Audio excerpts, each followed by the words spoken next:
초성구 요한계시록 17장 3절 곧 성령으로 나를 데리고 광야로 가니라. 내가 보니 여자가 붉은빛 짐승을 탔는데 그 짐승의 몸에 참남된 이름들이 가득하고 7머리와 10뿔이 있으며 요한계시록 17장에 붉은빛 짐승 한기총 소속 교단 장로교의 교리 로마 제국 신천지 예수교 증거장막 성전의 교리 계시록 13장에 용에게 권세를 받은 7 거짓 목자들의 무리. 성도 여러분 안녕하십니까? 신천지 예수교 강사 지정환입니다. 오늘은 계시록 17장 3절에 7머리와 10뿔 가진 붉은빛 짐승을 주제로 말씀을 나눠보겠습니다. 먼저 한기총 소속 장로교 목사님께서는 이 짐승을 가리켜 로마 제국이라고 주장하셨는데요. 그 내용을 직접 한번 들어보시겠습니다. 우선 붉은 빛깔 짐승이 등장을 하죠. 그리고 이 짐승에 지금 누가 올라타 있어요? 붉은 빛깔을 입은 여자가 올라타 있고 그 여자의 모습은 굉장히 사치스럽고 화려해요. 이게 이제 지금 설명한 그림이에요. 그럼 이건 뭐냐면 로마 제국이 있고 그 로마 제국은 사탄의 영역 아래서 모든 지시와 통제 아래 있어요. 로마의 이런 편제와 이런 가치와 이런 통치와 영향력 아래서 예수 믿는 사람들은 어떤 삶을 살았는가? 이들은 극도의 핍절과 신음과 핍박과 아픔과 뿌리까지 흔들거리는 유혹 속에 놓여져 있었어요. 여러분 잘 보셨습니까? 이러한 주장을 하는 가장 큰 이유는 과거 로마 제국이 기독교인을 잔인하게 핍박했기 때문입니다. 그런데 그런 이유 때문이라면 지금도 전 세계에 기독교를 핍박하는 나라가 50여 개국이 넘는데요. 그러면 그 나라들도 다 붉은빛 짐승이란 말인가요? 먼저 아셔야 할 것은 붉은빛 짐승이 기록된 요한계시록은 지나간 일을 기록한 역사서가 아니라 재림 때 이루어질 일을 기록한 예언서라는 사실입니다. 그런데 한기총 소속 장로교 목사님께서는 약 2000년 전에 존재했다가 없어진 지 이미 500년도 넘게 지난 로마 제국이 계시록에 나오는 붉은빛 짐승의 실체라고 주장하신다 하니 이 목사님은 요한계시록이 예언서라는 기초적인 사실도 모르시는 것 같습니다. 그리고 한기총 소속 장로교의 다른 목사님께서는 짐승이 붉은색인 이유는 붉은 빛이 사치와 호화로움을 상징하는 색깔이기 때문이라고 했습니다. 이 목사님의 주장대로라면 붉은색 좋아하시는 성도님들 회개하셔야 되겠습니다. 그리고 붉은색 립스틱 바르신 분들도 회개하셔야 되겠고요. 또 붉은 악마도 회개해야 되겠네요. 이것은 굳이 성경을 들어 설명하지 않는다 해도 상식적으로도 맞지가 않습니다. 이뿐 아니라 예전에 한기총 소속 순복음교단의 유명한 어느 목사님께서는 붉은빛 짐승의 7머리를 7 강대국이라 하고 10뿔을 유럽 공동체의 10개 나라라고 하면서 유럽 공동체 10개 나라가 하나 되는 때가 올 것이라고 했습니다. 그리고 그때가 되면 적그리스도가 세계를 지배하고 세상에는 종말이 올 것이며 예수님을 믿는 성도들은 교회가 통째로 휴거될 것이라고 떠들썩하게 주장했었습니다. 그런데 여러분, 보시는 것처럼 유럽연합의 나라 수는 이미 20개도 훨씬 넘었고요. 또한 7 강대국도 바뀌었습니다. 그런데 목사님의 주장처럼 지구 종말이 왔습니까? 주위에 혹시 휴거된 성도님들 계신가요? 자, 여러분 놀라지 마십시오. 이 주장을 한 목사님도 아직 휴거가 안 됐답니다. 이렇게 거짓말한 것이 들통나서 그런지 이 목사님 요새는 조용조용 아주 조용히 지낸다고 합니다. 이와 같이 한기총 소속 목사님들의 이러한 견해는 자의적이며 성경에 맞지 않는 거짓 증거요, 사단의 시인 가라지이며 음행의 포도주입니다.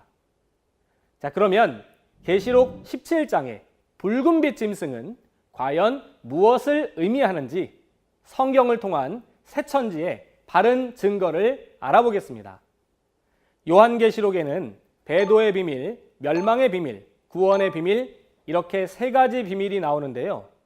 오늘 본문인 계시록 17장에서는 그 중에서 음녀가 타고 있는 7머리와 10뿔 가진 붉은빛 짐승의 비밀, 곧 멸망의 비밀에 대해 천사가 사도 요한에게 알려주는 내용이 기록되어 있습니다. 따라서 계시록 17장은 멸망자 짐승의 정체를 알 수 있는 중요한 장이 되겠습니다. 자, 먼저 계시록 17장의 배경은 이렇습니다. 재림 때는 계시록 1장의 약속대로 주님의 길을 예비하는 7 금초 때 장막 성전이 출현합니다. 그러나 이들은 계시록 2, 3장에서 본 바 하나님과의 언약을 어겨 배도하고 회개하라는 대언의 편지를 받고도 회개하지 않아서 결국 계시록 13장에 바다에서 나온 짐승에게 멸망을 당하는데요. 이 짐승이 바로 본장에 음녀가 타고 있는 7머리와 10뿔 가진 붉은빛 짐승입니다. 계시록 13장에 보니 이 짐승은 사자, 곰, 표범같이 생겼고 용에게 권세를 받았다고 합니다. 이들은 하늘 장막에 들어가 장막 성도들과 싸워 이겨 42달 동안 그곳을 차지했습니다. 그리고 용에게 받은 비진리를 성도들에게 가르쳐 짐승의 666표를 받게 하고 우상, 곧 거짓 목자들에게 경배하게 하여 장막 백성들이 전부 짐승과 우상을 따르도록 하는 멸망의 일을 했습니다. 그런데 멸망자 짐승의 비밀을 알려주고 있는 계시록 17장에서는 음녀가 이 짐승을 타고 그 음행의 포도주로 만국을 미혹했다고 합니다. 그러니 이 음녀와 붉은빛 짐승의 무리는 하늘 장막을 멸망시키는 데에서 그치지 않고 만국, 곧 모든 교회까지 그 음행의 포도주와 같은 비진리로 미혹하는 멸망자들임을 알 수가 있습니다. 그러면 왜 멸망자들을 짐승으로 비유하셨을까요? 시편 49편 20절과 73편 22절에 존귀한 것을 깨닫지 못하고 우매무지한 사람을 가리켜 짐승 같다고 하신 것을 보면 하나님의 입장에서 하나님을 알지 못하고 그 말씀을 알아듣지 못하는 사람을 짐승이라고 비유하신 것을 알 수 있습니다. 자, 마치 이런 것과 같겠죠? 너 하나님을 아니? 보세요. 들은 척도 안 하지 않습니까? 이렇게 짐승과는 대화를 할 수 없듯이 하나님과 대화가 되지 않는 사람은 하나님의 입장에서 짐승과 같은 것입니다. 그 중에서도 본문의 짐승이 사자, 곰, 표범 같다는 것은 양과 같은 성도들을 미혹하고 그 영을 죽이는 거짓 목자들을 사나운 맹수로 비유하여 말씀하신 것이고, 그들이 용에게 권세를 받았다는 것은 사단 소속이라는 의미입니다. 그러면 이 짐승에게 7머리와 10뿔이 있다는 것은 어떤 의미일까요? 계시록 17장 9절에서 10절에 보시면 이 7머리를 7왕이라고 합니다. 이것은 비유로서 마치 나라를 다스리는 왕처럼 교인들을 치리하는 7명의 거짓 목자를 의미합니다. 또한 10뿔이란 짐승의 머리에 붙어있는 뿔이 그 짐승에게 힘을 더해주듯이 7머리와 같은 거짓 목자들에게 속하여 그들에게 힘을 실어주고 그들을 통해 권세를 얻는 10명의 권세자를 말하는 것입니다. 더 나아가 짐승을 타고 있는 음녀는 하나님의 목자가 하나님께 말씀의 씨를 받아 자녀와 같은 성도들을 양육하듯이 마귀에게 비진리의 씨를 받아 사람들을 미혹하는 거짓 목자를 말합니다.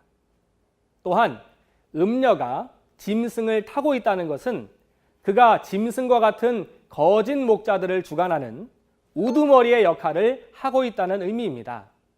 결국 7머리와 10뿔 가진 이 붉은빛 짐승은 계시록 13장에서 용에게 권세를 받고 하늘 장막에 침노하여 배도한 장막 백성들을 멸망시키고 나아가 계시록 17장의 음녀와 같은 거짓 목자와 하나 되어 음행의 포도주인 사단의 거짓 교리로 만국 모든 교회들까지 미혹시킨 멸망자들, 곧 7 거짓 목자들의 무리를 말하는 것임을 알 수가 있습니다.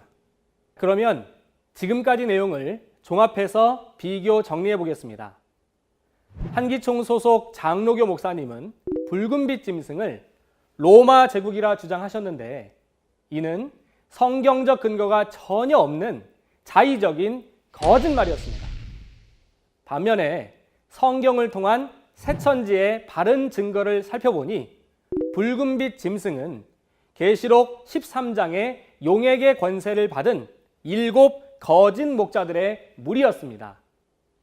자, 그런데 새천지와 한기총 소속 장로교 목사님의 증거는 왜 이렇게 다른 것일까요? 성도 여러분, 요한복음 14장 24절에서 예수님이 진리를 말씀하시는 이유는 예수님 안에 하나님이 함께 하셨기 때문입니다. 그리고 하나님의 진리의 씨로 다시 나게 되면 참 하나님의 자녀, 곧 천국의 아들이 되어 천국으로 가게 되는 것입니다. 반대로 요한복음 8장 44절에서 47절을 보니 마귀의 영이 들어쓰는 목자는 거짓말을 합니다. 거짓말은 자기 속에 있는 마귀의 영이 그 입을 통해서 거짓말을 하게 하는 것이고 그것은 마귀의 씨입니다. 이 마귀의 씨로 나게 되면 마귀의 자식이 되어 지옥으로 가게 되는 것입니다. 이 모든 것은 진리를 가르쳐야 할 신학교에 성령과 말씀이 없기 때문이고 그로 인해 목사님들에게도 말씀이 없는 것이고 그 결과 성도들에게도 말씀이 없어 거짓말을 믿고 신앙하게 되는 것입니다. 한기총 소속 목사님들은 각종 거짓되고 왜곡된 교리와 자신들의 부패한 행위 때문에 그 소속 성도들이 급감하는 것도 알지 못한 채 자의적인 거짓말을 계속하고 있습니다.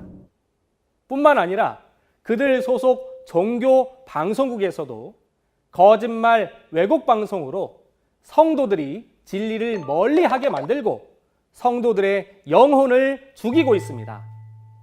하지만 새천지의 약속한 목자는 하나님의 뜻에 따라서 보고 들은 대로 인류 최고의 진리를 증거하고 있으니 지구촌의 모든 신앙인들은 거짓말을 좋아하여 거짓말하는 영의 종이 될 것이 아니라 오직 진리만을 증거하는 새천지의 약속한 목자를 만나서 하나님의 진리의 씨로 다시 나고 하나님의 자녀가 되어 천국과 영생의 복을 받으시기를 진심으로 기원합니다. 그리고 한기총 소속 목사님들도 부디 회개하시고 하나님 말씀으로 거듭나시기를 간절히 바랍니다. 감사합니다.